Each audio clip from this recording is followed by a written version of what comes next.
Welcome to the Business Building Blocks podcast, where we talk about the struggles and celebrations that leaders and entrepreneurs experience on their journey to success. I'm your host, Kristina, and I'm passionate about helping you achieve massive amounts of success at work and at home. We'll talk about all things people and organizational wellness, share relatable stories, and feature insightful guests because quality people and processes are at the heart of every success story. Ready to learn, grow, and have fun? Let's dive in.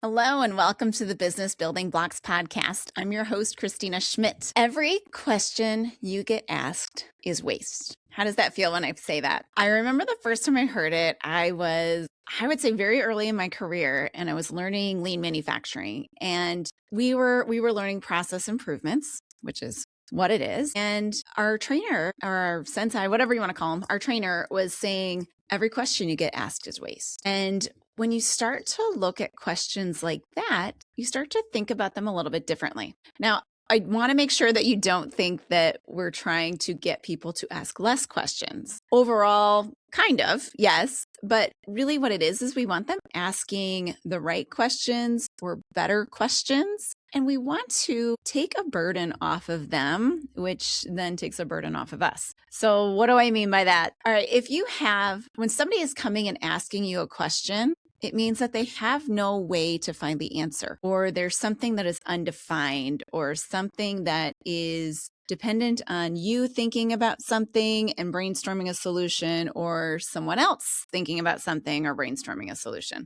Either way, there's a need there. And that's what these questions are highlighting. And usually it comes down to one of two things. So first of all, it's either a system needs to be put in place. So something that should be A, then B, then C, needs an answer of what, if I see A, what is B, then what is C, et cetera, et cetera. So a system, something to follow, a flow chart, something to take the decision away. It could be as simple as just setting an expectation or even delegating authority about something. But either way, there is a system involved, because even when we delegate authority, we want to make sure that the person is answering it in the way that we want it to be answered, which then requires them to understand our values, requires them to understand how questions should be answered for our business or our team. And so that is a system, and it's a system of behaviors, but really all systems are.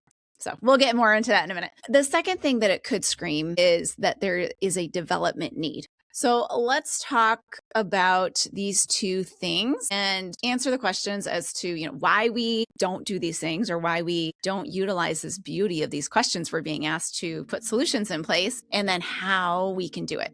So let's first talk about systems. So when we talk about systems, what I hear a lot from clients, it's usually a handful of things. I'm going to give you the top four of what I hear. But first of all, especially in like problem solving places or creative design, the first one is that they don't want to take the creativity away from the team, because it's like, well, we want them to be creative. So if I give them a system, they won't be creative. Yes and no. So let me get through the rest of them. Okay. The second one, they don't want to dumb everything down. They're saying we hire great people. They're great problem solvers. They can do this. We don't have to tell them the answer. And if we dumb everything down to like the simplest way to do it, then anybody could do it. But we want that expertise doing it. Fair. But I'm going to say there's a but to it. Number three, they don't see the need, which is true. It happens because sometimes, we just continue on the path that we're on and we're just used to answering these questions. We get into this rhythm, this pattern. Or number four, they don't have time. Okay, so let's take all these as one lump for right now, and then we'll dig into some details. Okay, so let's talk about our brains. When our brains function, we have a lot of things that are on autopilot. There's some discrepancy as to what that percentage is, but I've heard as much as 95% of what our brains do is an automated system, right? And that is because it takes a lot of energy for your brain to actively deal with something. And this is the same thing as questions. So there's a lot of energy required, a lot of thought, a lot of time required to come up with a solution, to discuss what the problem is and to have an answer. and to take it from I'm not sure to here's the response. And the more time that we spend on kind of simple or repeatable things, the less time we're spending or the less energy we have to spend on the complex or even proactive things. So when we talk about not wanting to take the creativity out of somewhere or even dumbing everything down, let's think about what we're doing and what kind of money we're spending when we're asking people to use creativity to schedule vacation time, or we're asking them to use creativity to solve like a pretty basic maybe programming problem that maybe could be fixed by saying this is a standard loop that we put into each program or something along those lines. So I'm not a programmer. I did not do well in those courses, but there are standard loops that you can utilize or standard ways to approach it. And sometimes we're not necessarily even giving people the how, but we're giving them deliverables. So I have one client who their job is to build custom machinery, but they run everything through the same system. So what that does is it takes those deliverable questions, like what do I need to give to the next person? It takes those questions away. So when they just have to answer questions, then they say, okay, well, I need to make sure the drawing has these things on it. So I do that.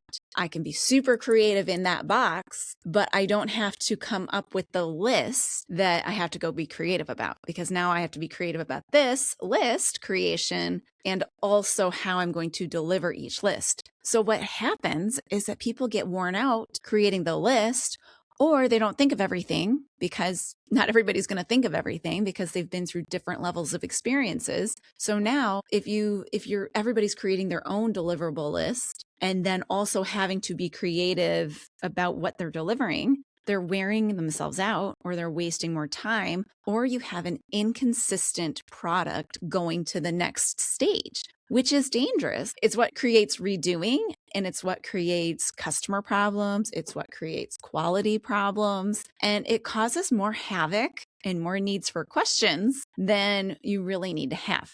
So in this effort to promote creativity, to say, hey, we're not taking all of your thought away, we're letting you do this the way you want to do, we're actually burdening them more. Because what we're doing is we're saying you have to create the system and create the really creative solution for it.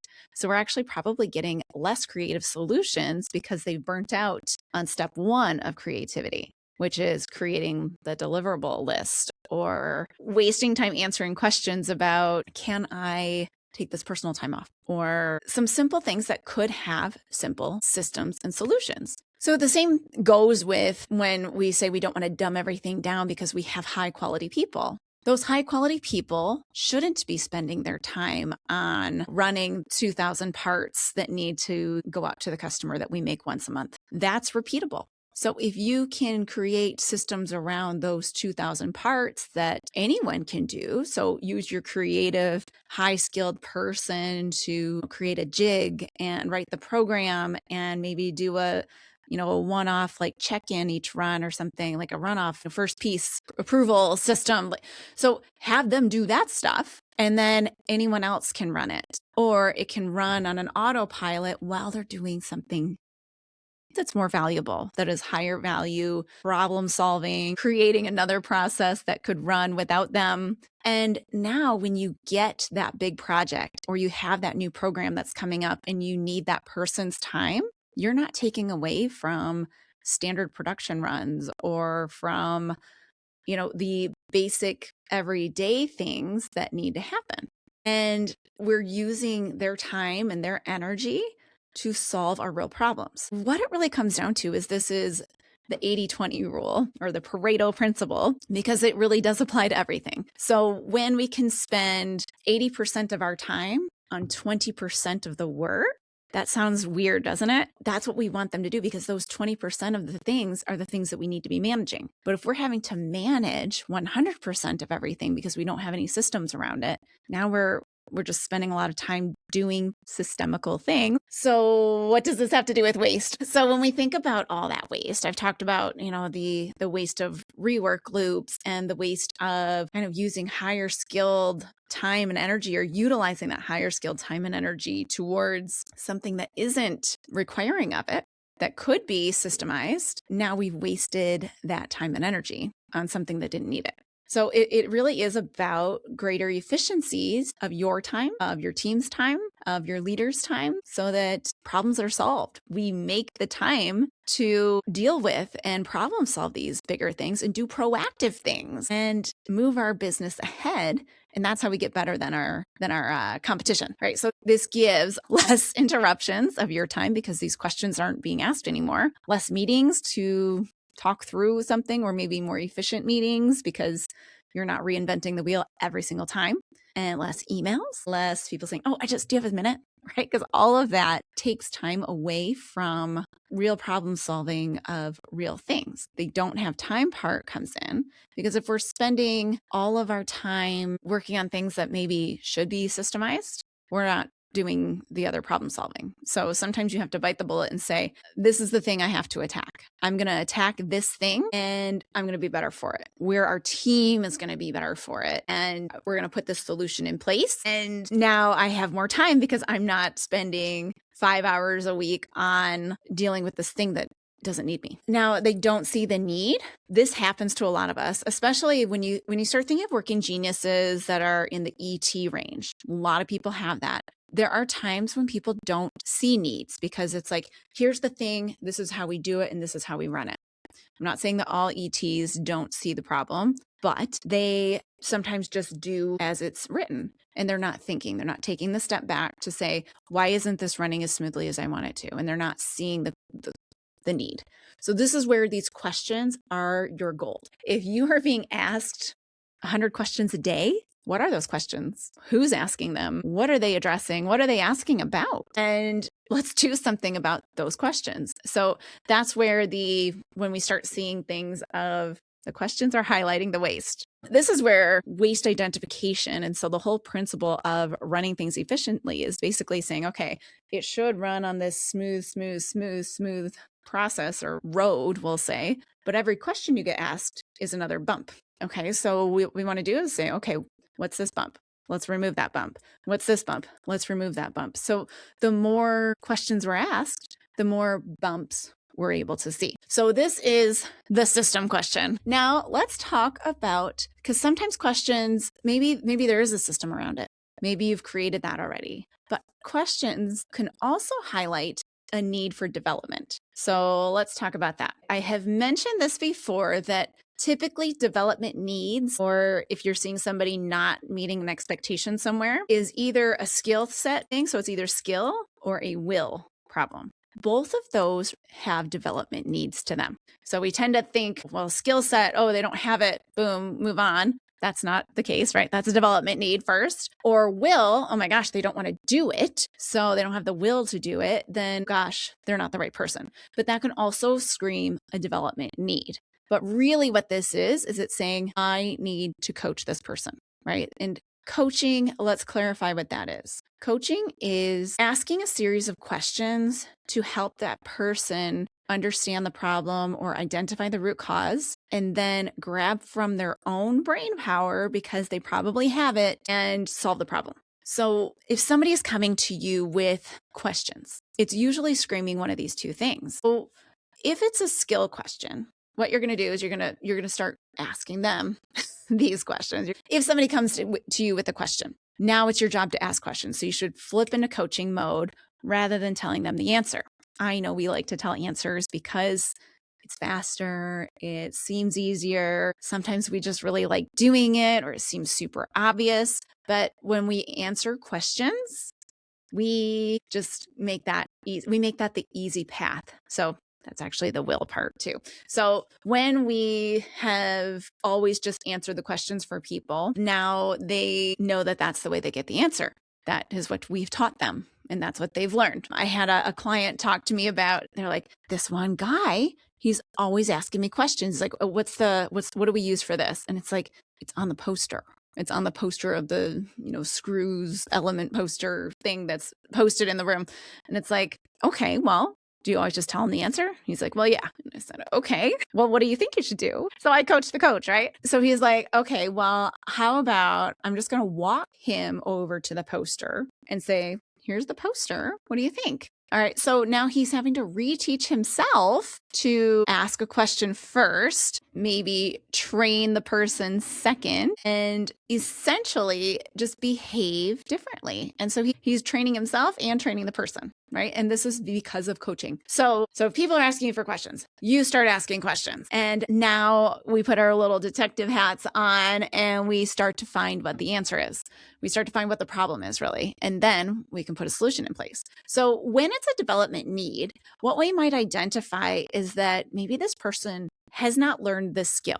Maybe they don't know this language well. So it might be that they have to go and learn more. They might have to go to a training program, which is great. You want to be training your people. You want to be developing them. It may mean that, maybe they've learned this kind of base level, but they haven't learned how to connect the dots at a somewhat higher level. So think about, like, at least for me, I know high school was they would teach us A and then we would get tested on A. Then they would teach us B, we'd get tested on B. So it was more regurgitation, right? But as you got into higher levels and when I got into college, it was like they would teach me A, and then from learning A, I was expected to then extrapolate B, C, D, and E. So then we would be tested on B, C, D, and E. So in the workplace, this is what our expectations are, particularly if you're in technical fields or you're moving up in higher levels. We teach them A, or they've learned A before they've come to us, and now we need them to problem solve with B, C, D, and E. So they might not be there yet, or maybe they've done it with B and C, but they need help with D, E, and F. So we have to help them think. And so it's not necessarily a skill problem, but it's okay.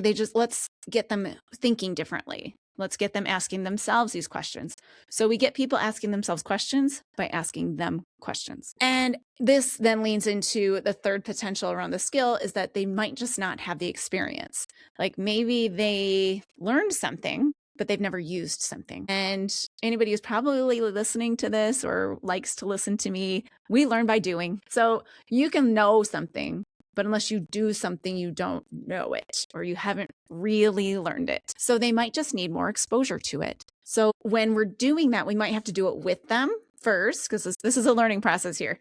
We do it with them. And so maybe we're doing it and they're watching. The next, we do it as we're watching them do it. So we're more the guide, not the doer anymore, but we're guiding them through. Then we move into they're doing it and we're checking in, and then they can take it on their own. So it's not just I showed you this once sort of process. It's let's get some real experience. And maybe that's not with you. Maybe that's with a partner or a peer or with a lead or with a supervisor, but you're guiding them through that learning process to give them the experience that they need. So that's the skill development portion. Next, we're going to look at will. Okay, this is the one that scares people because it's like, if people don't want to do it, oh my gosh. So let's go back to one of the first things that I said is that if we have trained them that we'll give them the answer every time, then what is their motivation to go find the answer themselves or to think and, waste their brain power on coming up with the answer? They'd rather use their feet, right, to go ask you the question or even send you a text or a instant message of sorts that says, hey, what's that answer I was looking for again? And then you're, of course, going to tell them because it's easier for you to tell them than to ask them a series of 5 questions to get them to the answer. In theory, except if they ask you this 5 times a day or even once a day, now you've, spent a week doing their job for them. Or you could save a week's worth of time if you could just ask them the questions the one time. All right. And the second part with the will is that they may not have the confidence to do it. Now, I feel like this is actually more of a problem than we realize because there's a lot of times when people are just very unsure of themselves. And that can be because they've got some confidence things, or maybe they've been yelled at or ridiculed or somehow punished. So a negative consequence of sorts around trying something. Maybe you've given them that negative consequence for trying something and not asking you. Maybe you actually like to give the answers, and so therefore you want them to come to you.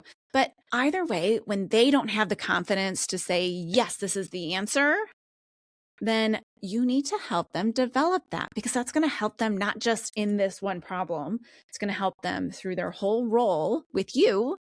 And it's going to help them in life too, when they start to gain more confidence. Now, people gain confidence by doing something and being successful at it, right? So you get more reps on doing it and more proof that you've done it correctly. So again, coaching, get them to think about it. And you're going to say, okay, well, what are your thoughts on how you'd approach this? And they might just be like, tell you their thoughts. And you say, yes, that's exactly how I'd approach it. Or, you know what, that's a great idea. I wouldn't have done it that way, but that sounds great. So go do it. And so sometimes it's that simple. And that encouragement from you, plus their experience of doing it, helps lock in that learning, and it locks in that confidence as well. All of these questions are always this opportunity for coaching and for problem solving and for putting solutions in place that are permanent and giving you that ability to free up time for those proactive things rather than always the reactive things, and for creative opportunities and for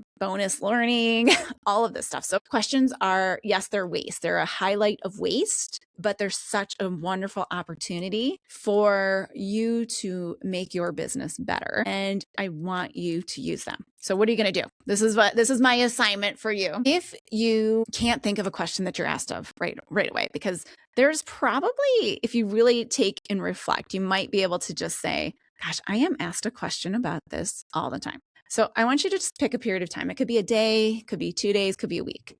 I want you to write down every question you get, and bonus points if you write down who asked it. Okay, you don't have to, but you might see a trend there. But just start writing down what kind of questions you're asked. At the end of that period of time, look at them. Just say, okay, what kind of questions did I ask? Is there a trend of who or which department or which kind of area of work or at which level in my business or about a certain machine or a certain topic? Just look for a trend, and it can be bucketed into any kind of trend. If you like Post-it notes, this is a great opportunity to grab all your Post-its and stick them all over the wall and really see, okay, where are the trends?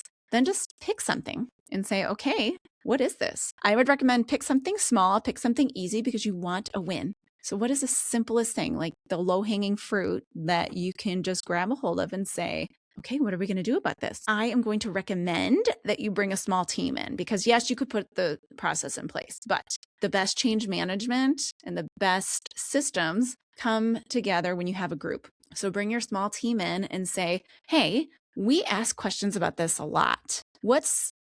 What are we questioning here? What's the problem? Get to a root cause. Just figure out what it is. Hey, we don't know what you're going to say, or we, know that it might be this or that, but we're not sure. Okay, how do we clarify that? You might end up with a flow chart. You might end up with just saying, this is what we use. Back to the 80-20 rule. If this is what you use 80% of the time, fantastic. Create the little question box in the flow chart that says, did that work? Yes. Okay, keep going. Did that work? No. Problem solve. Bring it to somebody. You're essentially just giving them the path for 80% of the work. And then now you or your leaders or your tech experts are only having to deal with the 20%, not the 80%. So process flow it, put it out there, get everybody excited about it, because they're going to be excited to be able to answer questions themselves and to not have to bug you all the time. And you're going to be excited because you're not going to be asked those questions all the time. And now their brain power is freed up to do more problem solving that are of higher level problem solving, or think outside the box to answer a different question that has been asked all the time and come up with a creative solution or do something on a proactive level. So I want to know how this worked for you. So if you are trying this, grab a hold of something, grab a hold of a question that you're being asked all the time and bring in your small team, problem solve it, and get that system out there, because you're going to help yourself, you're going to help your team, and you're going to help your business just do better. If you enjoyed today's episode, or if you know somebody who has too many questions being asked of them, then share this episode with them, share it with a friend, share it with a family member or coworker, and like it, subscribe, and leave a review or a comment on the YouTube. I really enjoyed chatting with you today, and I will see you on the next episode of the Business Building Blocks podcast. Thanks for tuning in to the Business Building Blocks podcast. If you enjoyed this episode, make sure to subscribe so you don't miss what's next. If you found value in our conversation, please leave a quick review, like, or share. It helps us reach more amazing listeners like you. For more resources and insights, visit KristinaSchmitt.ca, where you can find tools and support to empower your leadership journey.